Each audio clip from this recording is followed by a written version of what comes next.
তো hello guys, so welcome back to my channel and so another video.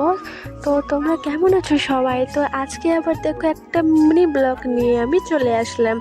তো বিকেলে আমি কিছু করতে না করতে এখানে দেখো ভাই একটা আমার জন্য খাবার নিয়ে এসে নাম বিরিয়ানি নাকি, খাবারটা অনেকেই বাচ্চাদের খুব পছন্দ, তো আমি খাচ্ছিলাম।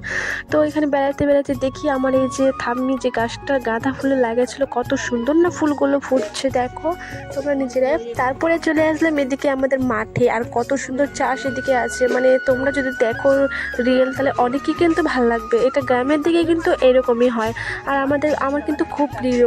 তো দেখো আমি আবার তোমাদেরকে ভালোভাবে দেখাচ্ছি, দেখো কত সুন্দর না, এই সারা মাঠেই কিন্তু ধান লাগানোই হয়েছে। এদিকে মানে ধানের ক্ষেত বেশি হয়, আমি তোমাদেরকে আগেই বলেছি।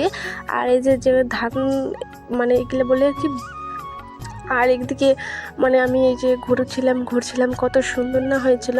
আর এদিকে দেখো ছোট্ট ছোট্ট এই যে ধানের গাছগুলা, এগুলাই আবার ধান হয়, আবার এগুলা আবার মানে মানে জমিতে লাগায়, আবার এগুলা ধান হয় এবার জমিতে লাগায়।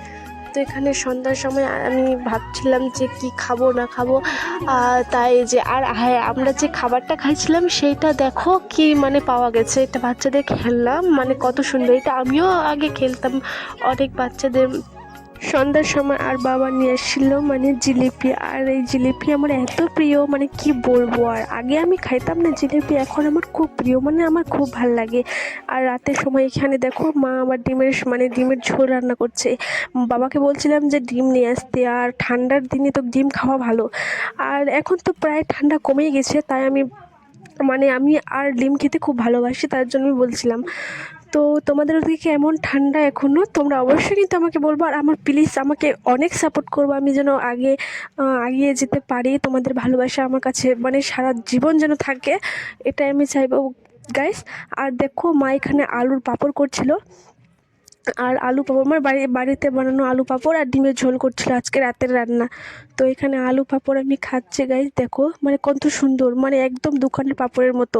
দাঁড়াও তোমাদেরকে দেখাচ্ছি, এই যে কত সুন্দর এই যে আলু পাঁপড়টা, মানে এত সুন্দর হয়েছে কি আর বলবো। তো